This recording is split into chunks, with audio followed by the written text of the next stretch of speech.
Dragi prijatelji, dobrodošli u još jedno izdanje emisije Fudbal više od igre. Za sam početak moram da vam kažem i da vam se zahvalim za 1080 i nešto subscribera kojeg imamo, i to za nešto manje od samo pola godine rada ove emisije. Ogroman uspeh i ono što je najvažnije, veliko vam hvala i mnogo sam zadovoljan što mogu s vama da komentarišem o ovoj predivnoj igri i na ovaj način i na ovom nivou.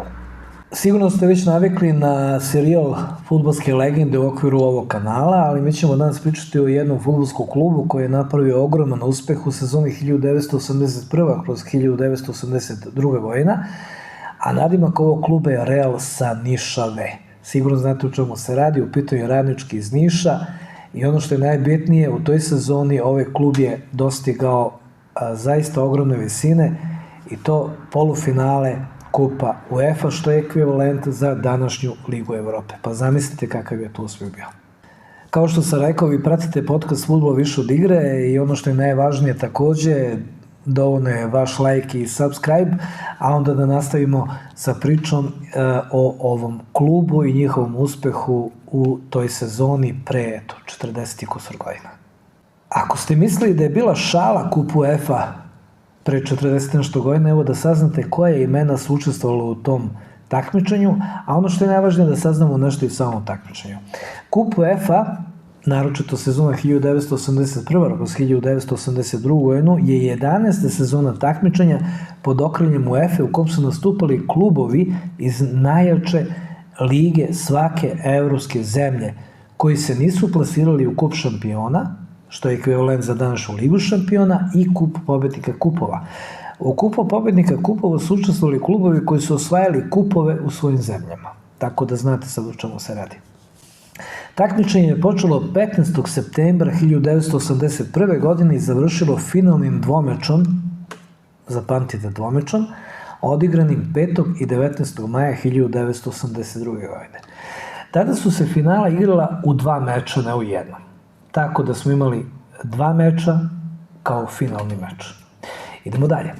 Učestvovala su 64 kluba iz 32 nacionalna saveza.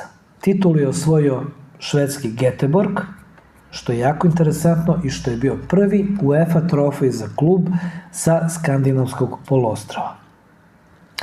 A sada da čujete koje su ekipe učestvovale u Kupu UEFA, baš te godine. Naravno da su bili nemački i italijanski klubovi, ali evo da čujete o čemu se zapravo radi. Kaiserslautern je učestvovao u Kupu UEFA upravo te godine. Zatim Borussia Mönchengladbach, Inter iz Milana, Apoel, Solun, Monaco, Dundee United, Boavista, Atletico Madrid, Lokeren, Göteborg, Spartak Moskva i ono što je najbitnije, pored svih klubova učestvovalo su 2 tadašnja jugoslovenska kluba, a to su bili Hajduk iz Splita i Radnički iz Niša. Hajduk iz Splita je svoju prvu utakmicu igrao protiv Stuttgarta i verovali ne, prošao dalje. A što se tiče Radničkog iz Niša, taj klub je igrao protiv Napolija, italijanskog, i prošao u sledeće kolo. Što se tiče drugog kola, drugo kolo je bilo jako zanimljivo, evo zbog čega. Hajduk iz Splita je igrao protiv Beverena i naravno prošao dalje. A što se tiče Radničkog iz Niša, Radnički iz Niša je igrao protiv švajcarskog Grasshopersa i prošao dalje. Idemo u treće kolo. U trećem kolu ili ti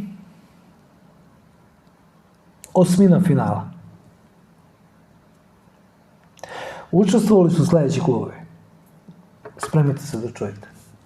Aberdeen, škotski, zatim Hamburger, Göteborg, švedski, Dinamo Bukurešt iz Rumunije, Winterspag iz Belgije, Dundee United iz Škotske, Lokeren iz Belgije, Kaiserslautern iz Nemačke, Radnički Niš, Feyenoord, Rapid Beč, Real Madrid, Sporting Lisabon, Xamax, Valencia i Hajduk iz Splita. Tadašnje 2 jugoslovenska kluba igrali su u osmini finala Kupa UEFA. Radnički Niš i Hajduk. Radnički Niš je oduvao Feyenoord, a Hajduk iz Splita nažalost izgubio od Valencije. Četvrtfinale. U četvrtfinalu 8 najboljih ekipa koje su igrali u kupu UEFA. Dundee United iz Škotske, zatim Radnički iz Niša, Hamburger, Xamax, Real Madrid, Kaiserslautern, Valencia i Göteborg. Radnički iz Niša igra protiv Dundee Uniteda i prolazi u polufinale među 4 najbolje ekipe u kupu UEFA. A onda u polufinalu 4 najbolje ekipe kupu UEFA. Nemački Kaiserslautern, švedski Göteborg, Radnički iz Niša i nemački Hamburger. Šta se dešava? Göteborg na produžecima ide dalje, dobija Kaiserslautern, a Radnički iz Niša, pored 2:1 u Nišu, za Radnički gubi sa 5:1 u Nemačkoj. Nažalost, tu se završava takmičenje za Radnički iz Niša u kupu UEFA te godine, a Göteborg u finalu dobija Hamburger u obe utakmice, u prvoj sa 1:0, a u drugoj sa 3:0. Zaista dominacija ovog švedskog kluba. Sad, čuli ste da je Radnički iz Niša bio čak i do polufinala kupa UEFA. Zaista u jakoj konkurenciji. Jedan Real Madrid, Inter Milan, Kaiserslautern, ne nabrajmo dalje, čak i Monako je tada bio u toj konkurenciji, ali Radnički iz Niša sa svojim timom došao do samog polufinala među 4 najbolje ekipe kupa UEFA. Ako mislite da je to slučajno, evo jednog podatka koji će vas razuveriti u to.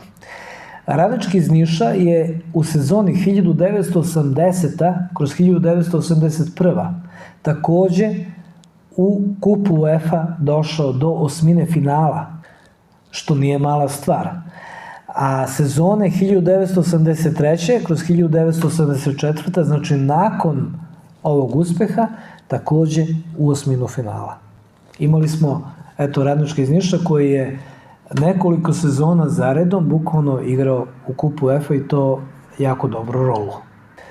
Takođe, kada smo kod ovog tima, morate da znate da postoji Balkanski kup, gde je u sezoni 1974-75 osvojio Radnički iz Niša ovaj kup, a bio finalista u sezoni 1988-1989 godinu. Sad, kako je stanje na tabeli bilo u Jugoslovenskoj ligi 1981 na 1982 godinu, kada je Radnički harao Evropom, možemo reći tako, bilo je sasvim drugačije. U toj godini, u toj sezoni, prvak Jugoslovenske lige bio je Dinamo iz Zagreba. I to sa 49 osvojenih bodova.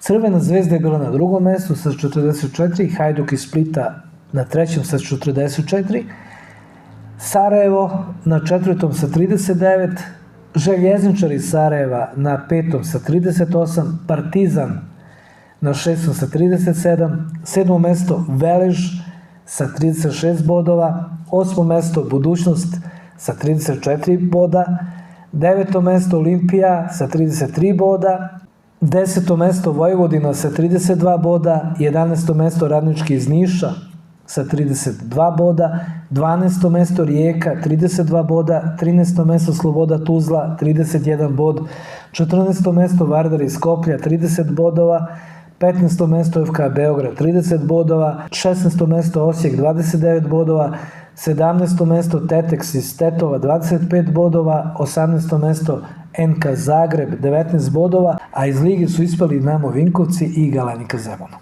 Kao što ste uspeli da primetite, Radnički iz Niša je te godine, dok je harao Evropom, u Jugoslovenskoj ligi bio čak na 11. mestu, što nije ogroman uspeh, i to sa samo 32 boda i uz minus gol razliku -7. Ali ono što je najbitnije od svega, već naredne sezone, ono što ste malo prečuli, došli su ponovo do osmine finala, takođe u kupu UEFA, i to se radi u istom klubu, u pitanju Radnički iz Niša. Šta još trebate da znate kada je u pitanju Radnički iz Niša upravo iz te sezone? Pa igrače, oni koji su to radili na terenu. Trener Radničkog iz Niša bio je Dušan Nenković, tada je imao 51 godinu. A što se tiče same postavke kluba i same postavke ekipe, evo ko je tu sve igrao. Na golu je bio neprevaziđeni Dragan Pantelić, zatim Milovan Obradović, Zoran Bojović, Aleksandar Panajotović, Gavrilović, Miroslav Simonović, Miodrag Stojiljković, Branislav Đorđević, Slobodan Halilović, Martinović, Dušan Milošević, Vojinović, Slobodan Antić, Avramović, Slavoljub Nikolić, Bratislav Rimčić. Šta još trebate da znate o Radničkom iz Niša? Radnički Niš osnovan je 1923. godine, što znači da je 2023. godine proslavio 100 godina postojanja, što ga čini jednim od najstarijih profesionalnih klubova u Srbiji. Ali ono što je najbitnije, taj Radnički iz Niša je bio u polufinalu Kupa UEFA, što je ekvivalent današnje Lige Evrope. Zamislite, a nije bitno koja je republika, da li biste volili da imate svoj klub koji igra u polufinale Lige Evrope? Da li je to Hrvatska, Makedonija, Bosna, Srbija? Naravno da bismo volili. Zato ogroman respekt i poštovanje za ovaj klub koji ja lično jako respektujem. A u pitanju je Real sa Nišave ili ti Radnički iz Niša. Dragi prijatelji, odgledali ste još jednu emisiju Fudbal više od igre u malo drugačijem izdanju. I nadam se da ste uživali u ovoj priči zato što imamo puno lepih fudbalskih priča sa prostora bivše Jugoslavije koje ćemo rado pričati. Jer odjek tih klubova i njihov uspeh trebaju čuti mlađe generacije. A ono što je najvažnije i da se mi podsjetimo na njih i da se osjećamo lepo. Na vama je samo da udarite like i subscribe i tako podržite ovaj kanal. Živi i zdravi bili. Hvala vam najlepše.